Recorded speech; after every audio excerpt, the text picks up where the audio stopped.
Hey guys, welcome to the Liberal Hive Mind, a channel solely focused on exposing the abundant hypocrisy of the left. Oh, we are witnessing in real time the absolute devastation of the left. And really, I think this devastation is built upon the devastation of their narratives, because every single one of them, one after another, is crashing, tumbling down. And now, to make matters worse, their latest weapon, their latest flagship narrative, seems to be headed towards the same destructive path. They've been going on and on. No one elected Elon Musk. No one voted for Elon Musk. Everybody hates Elon Musk. There's no support behind what he's doing. He's not fulfilling the will of the voters. Well, that narrative today, seemingly, has completely imploded on itself. They wanted so badly to convince the American people that Trump was out of control and this was some sort of takeover from an unelected billionaire oligarch pulling the strings behind the scenes. But now it seems as though the voters, well, they're saying the exact opposite. And not just any voters. We're talking, you could call them bellwether voters, swing voters in Arizona, essentially the exact middle ground voters that Democrats desperately need to be convincing. Yeah, well, it seems they're nearly unanimously cheering for exactly what the left is claiming is a threat to democracy. Oh, let me tell you, after this poll, the Democrat puppet masters in the back rooms must be freaking the F out. We got some stuff to get into, so let's roll the tape.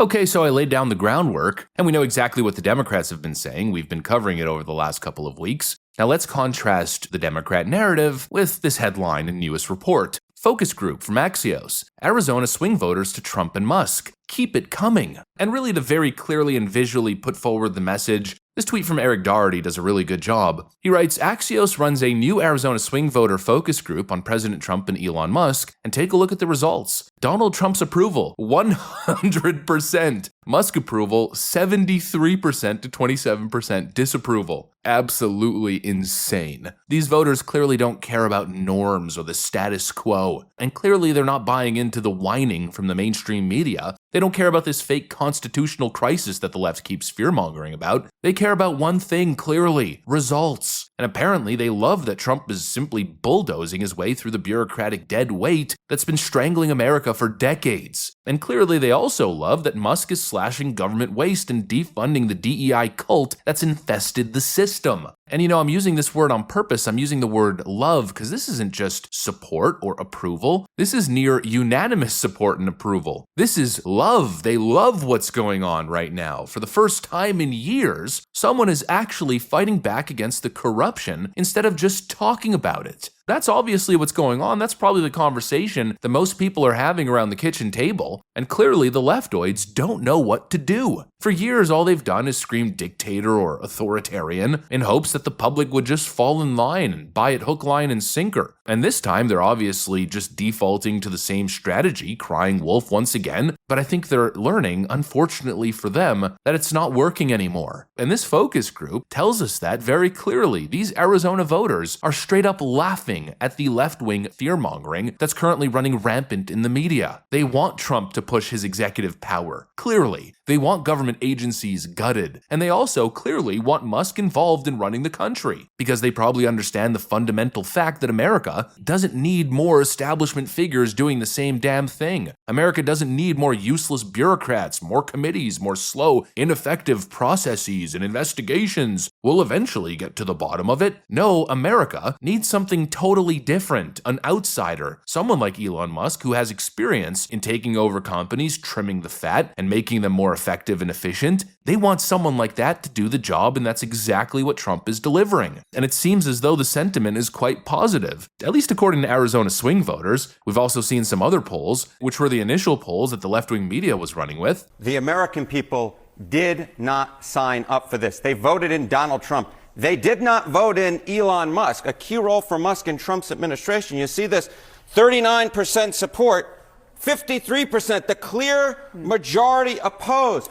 They don't want this. The American people don't want this. No, no, no. Just 36% of independents support the idea of Elon Musk having a key role in the Trump administration. So the bottom line when it comes to all of this and Elon Musk being everywhere it seems in the federal government trying to trim down the federal deficit, the American folks simply put do not want Elon Musk having a key role in the Trump administration. But honestly, I'm getting massive red flags with that poll. It feels more like a classic example of how the mainstream media uses push polls to manipulate public perception. And I think in the case of this poll, not only do I believe it's a push poll, but I think they purposely are conflating issues on this one. They simply lumped everything together, pretending as if opposing Elon Musk's involvement means people don't want him anywhere near the administration. But when you're gauging approval for things like this, you have to be very specific. You can't just ask the question, do you support a key role for Elon Musk in the Trump administration? You have to ask them whether they support the work that Elon Musk is doing right now. Because if we're talking about Elon Musk having a key role in the Trump administration, you'll get a lot of people that say no, including Republicans. A lot of people don't like Elon Musk's stance on H-1B visas, for instance. A lot of conservatives don't view Elon Musk as a traditional conservative. And so if you ask a more general, widespread question like that, you're likely to get a more hesitant approach from voters, even Republican voters. But anyways, they presented this generic question that was asked in a left-wing push poll like Quinnipiac or Quinnipiac. Again, I don't know which one it is. I got people correcting me both ways. But anyways, we've got this very generic, untrustworthy number, and the mainstream media ran with it for a week as proof that what Elon Musk is doing is not part of the mandate. There's no mandate. Nobody supports this. It's absurd. And I promise you that the Arizona swing voter poll is a whole lot closer to reality than anything else. And it's very likely that we're going to start getting some more polling data on this particular topic from some reputable pollsters, asking more specific questions about Elon Musk's specific job of auditing government agencies, not holding a top key role in the Trump administration. In fact, he's not even part of the cabinet officially. He's just holding a special role conducting a particular task. But anyways, I think there's going to be more specific polling data and surveys on this question, and slowly but surely this left-wing narrative that nobody supports Elon Musk's work, I think will fall apart. Frankly, I think it's going to crumble at record frickin' speed. They can pretend all they want that Trump and Elon Musk are these deeply unpopular figures, but it's just such a ridiculous claim to make after Donald Trump won the popular vote. And obviously, we've seen his approval rating continue to skyrocket. Look at what the difference is between now